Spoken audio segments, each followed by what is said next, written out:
Does that gel with your experience?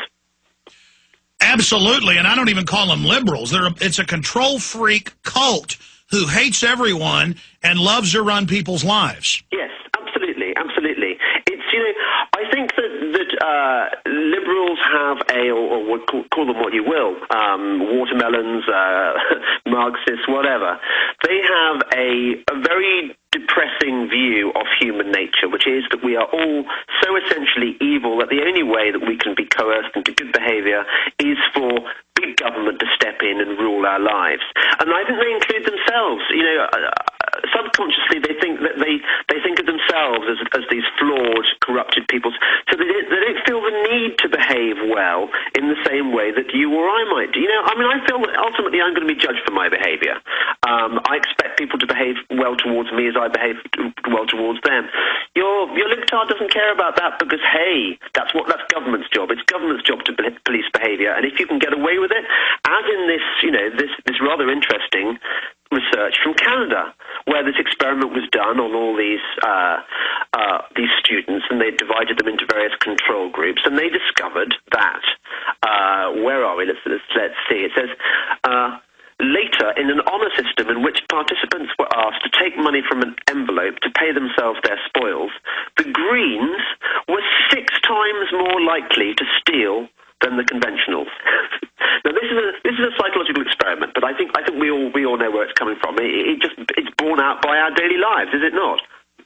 Well, it is, but expanding on that, I think it's even worse. Talking to these people, they see themselves as powerless scum who never have any future, who are very envious and hateful, whereas a more libertarian or classical conservative has a high view of themselves and enjoys life and likes seeing others do well. I mean, that's how I am. I never thought of myself as some special good guy. This was just who I was and my parents and my culture. We spend our whole time being eaten up with envy about other people doing well because we think, well, that's how the system works. Some people do better than others, and normally it's through... Exactly. It's an envy-based thing, so they feel that they get power through the state. They feel like that it's their state, their government. It's an extension of them. They're living vicariously through Stalin or through Obama or through Mao. That's totally true. And I would say the very worst, the lowest of all vermin, I'm afraid to say, are the watermelons, the Marxists who've essentially moved into the green movement and co-opted it for their own ends. Because I see, I spend a lot of time arguing with these people. And what strikes me about the majority of dark green, eco-fascists that I have met, is that they really do not care about nature and they loathe mankind. They are not in it to save the world. They are in it to punish the human species for their outrageous cheek in existing on the planet. They think we are a blot on the landscape. They want population controls. They want to carpet the countryside with wind farms. They want the government to regulate. And they are quite happy for the global economy to be bombed back to the dark ages in the name of saving the planet. But they don't want to save the planet. They want to destroy the world, in fact. Well, absolutely. It's not just Maurice Strong. It's Pachari, it's the UN, it's the Biological Diversity Assessment 96. Let's not forget the WWF, who are very much part of this. Yeah, let's talk about the Nazi founder of that, Prince Bernhard, who then got caught using World Wildlife Fund cover in ivory sales.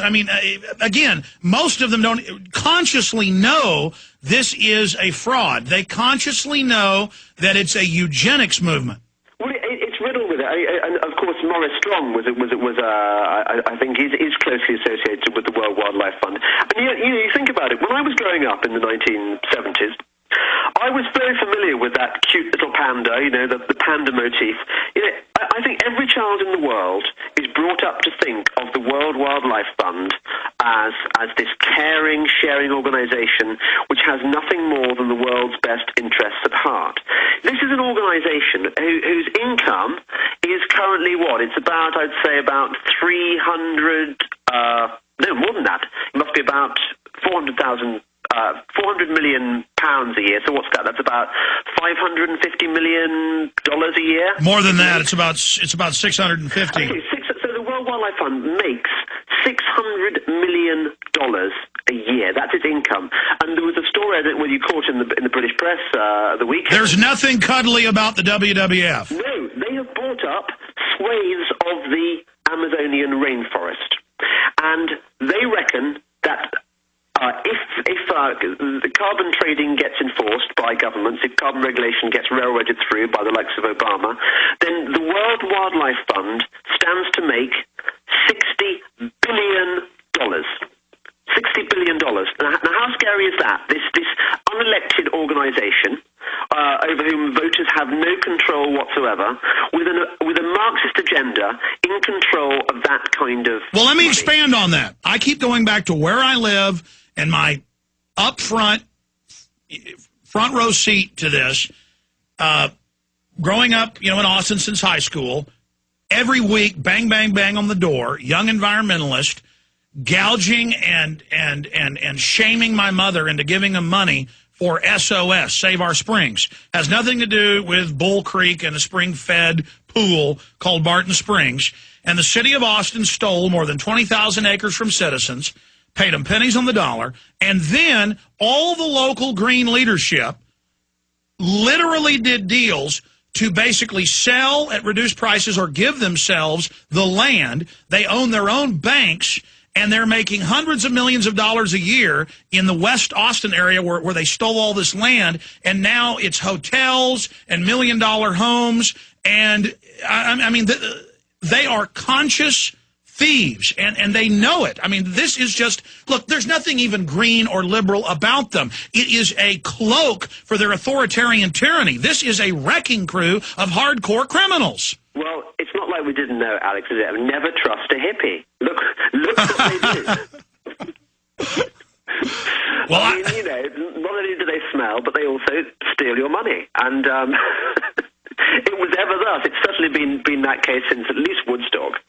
So, well, I want to expand on that, though. You got a lot of useful hippies that mean well, and they all got mad once the banks ripped them off and didn't turn it into a big park. They just hated the people that owned the property, but now they're even more mad, but they're not marched up to the front of the city council anymore and told they're angels. They've been, many of them, banned from even speaking in Austin at the council. Worse, Alex. You could be living in California. I mean, that truly is a green Marxist paradise, isn't it?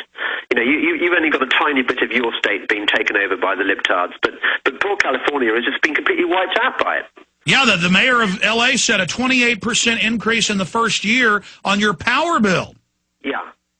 I think you may have to encourage California to secede from the rest of America, and allow it to go bankrupt, and allow them to stew in their own juices and see the error of their ways, and then get a proper governor in, a sort of Reagan-style governor who brings them back from the brink. But instead, James, California, as you know, well, the UN talks about this, tax havens, they want to make all the rest of the country like that, and they say, oh, this socialism will only work once no one can run. And that's what the New World Order is a globe run by these people where there's nowhere to run, because wherever the hardworking people go, that becomes a wonderful place, and wherever the parasites are, vampires can't feed on vampires. Hello? James, is your phone cut? I was saying. I thought you'd gone. I thought I'd lost No. you. I was saying vampires can't feed on vampires. No, I know. And who would have thought? 10 years ago that the only place in the world safe to flee to now is Canada. I mean, Canada is about the only country in the world which is not buying all this eco-fascist nonsense. And the reason is that they're sitting on loads of oil, and that they live in a country which is so cold that no way would any government get away with enforcing the kind of fuel bill hikes that we have to accept in the rest of the world, because people can afford to heat their homes.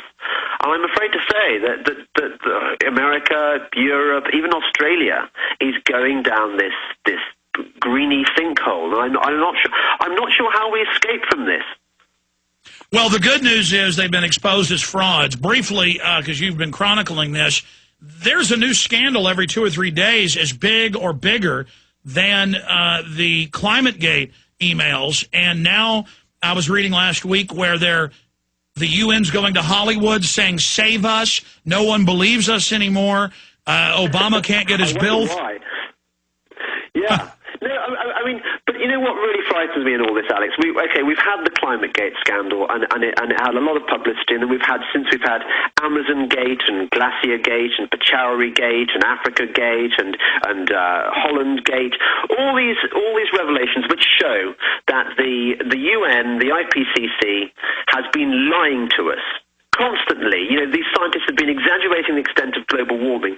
But what has actually happened to derail the HEW bandwagon? Nothing. We have still all the governments in the world conspiring to commit us to ever greater regulation, ever greater carbon reductions, ever greater taxes. I'm hoping that one good thing will emerge out of Obamacare, and that is that I'm hoping that it will strengthen the will of real conservatives in America to make this Obama's last success.